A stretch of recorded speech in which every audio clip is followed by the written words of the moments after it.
नमस्कार दोस्तों, मेरे चैनल पर आपका स्वागत है। मैं हूं अक्षय कुमार। चलिए शुरू करते हैं आज का टॉपिक। और आज का जो टॉपिक है वो लड़ाइयों के बीच में है कि भारत में कई सारी लड़ाइयाँ लड़ी गई और जो इम्पोर्टेंट लड़ाइयाँ हैं वो उसको मैं डिस्कस करूंगा आज। तो सबसे पहले जो लड़ी गई थी वो तरैन की लड़ाई लड़ी गई थी। ये 1191 में लड़ी गई थी। 1191 में मोहम्मद पृथ्वीराज चौहान और मोहम्मद गौरी के बीच में लड़ी गई थी। पृथ्वीराज चौहान ने मोहम्मद गौरी को हरा दिया था, ठीक है, तो खदेड़ लिया था।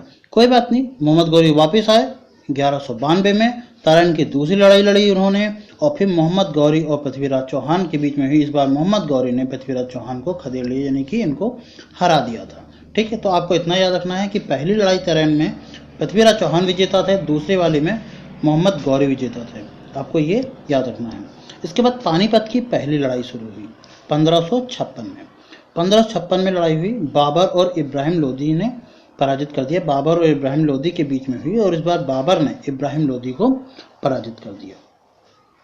इसके बाद खानवा की लड़ाई जब हुई थी तो बाबर और राणा सांगा के बीच में हुई और बाबर ने राणा सांगा को जैसे ही हराया उसके बाद भारत में अपने पैर जमा लिए, यानी कि यहाँ से वो चाहते थे कि अब हम यहाँ पर मुगल साम्राज्य की स्थापना कर दें। उसके बाद घाघरा की लड़ाई हुई। घाघरा की लड़ाई 1529 में हुई थी, यानी 1529 में हुई और बाबर ने मोहम्मद लोदी और सुल्तान नसरुल्लाह इन दोनों को हराया और इसके बाद बाबर ने अपना साम्राज्य रखी। किसकी नींव रखी? मुगल शासन की स्थापना कर दी और उसकी नींव रख दी। पानीपत की फिर दूसरी लड़ाई हुई। पानीपत की दूसरी लड़ाई 1556 में हुई थी, अकबर और हेमू के बीच में। अकबर ने हेमू को इस लड़ाई में हरा दिया था। पानीपत की तीसरी लड़ाई हुई। तीसरी लड़ाई 1761 में हुई थी, यानी 1761 में। अहमद शाह अब्दाली और मराठों के बीच में हुई थी। किनके बीच में हुई थी? अहमद शाह अब्दाली और मराठों के बीच में हुई थी। अहमद शाह अब्दाली ने मराठों को खदेड़ लिया, यानी कि मराठों को उन्होंने हरा दिया था। फिर तालीकोटा की लड़ाई। तालीकोटा की लड़ाई में कुछ कमाल हुआ था।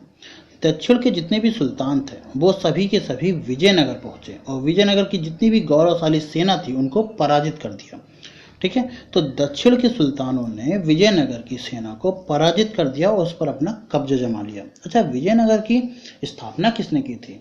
बुक्का नाम करके तो भाइयों ने की थी, हरिहर बुक्का करके थे। क्या आप कमेंट बॉक्स में उन दोनों भाइयों के नाम बता सकते हैं?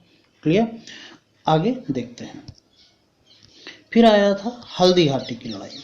तो हल्दी घाटी की लड़ाई कब हुई थी? हल्दी घाटी की लड़ाई हुई थी 1576 में, 1576 में। मुगल सेना जो थी, राणा मान सिंह और मेवाड़ के राजा जो थे राणा प्रताप सिंह, इनके बीच में एक अनिर्णायक युद्ध हुआ। यहाँ आ लगा लीजिएगा, अनिर्णायक युद्ध हुआ, यानी ऐसा युद्ध जिनका निर्णय न लिया जा सके। कई दिनों तक युद्ध चला, कत्लेआम मचा, परंतु उसमें कोई भी पराजित या विजय नहीं हुआ। तो हल्दी घाटी की लड़ाई किनके बीच में हुई थी? राजा मान सिंह, मेवाड़ के राजा राणा प्रताप सिंह और मुगल सेना के बीच में हुई थी। फिर राणा प्रताप सिंह जो थे वो किसी एक घाटी में छुप गए थे। क्या आप बता सकते हैं कौन सी घाटी थी वो? अगला देखते हैं। प्लासी की लड़ाई 1757 में हुई थी, 1757 में। अंग्रेजों ने मीर जाफर की हेल्प ली, मदद ली और सिराजुद्दौला को हरा दिया और यहाँ से भारत में अंग्रेजों की एक साम्राज्य यानी नींव रख दी। साम्राज्य मतलब एक बार अंग्रेजी शासन का उदय होने लगा, ठीक। उसके बाद रुके नहीं वो, बक्सर की लड़ाई लड़ी 1764 में। अरे ये जीरो हटा दीजिएगा आप। 1764 में बक्सर की लड़ाई हुई। तो ब्रिटिश ने मीर कासिम और कॉमा लगा लीजिएगा, शुजा-उद-दौला, बिल्कुल सही नाम लिखा हुआ है, कुछ भी गड़बड़ नहीं है, ठीक है, शुजा-उद-दौला और शाह आलम। ये शुजा-उद-दौला कौन थे? ये अवध के नवाब थे उस समय। कौन थे? अवध के नवाब, ठीक है। तो अवध के नवाब थे। और शाह आलम कौन थे? ये थे हमारे मुगल के जितने भी सम्राट हुए थे उनमें से एक, यानी उस समय जो भी मुगल साम्राज्य था उनके ये सम्राट थे। इन्होंने ब्रिटिश सेना ने इन दोनों को हराया, ठीक है।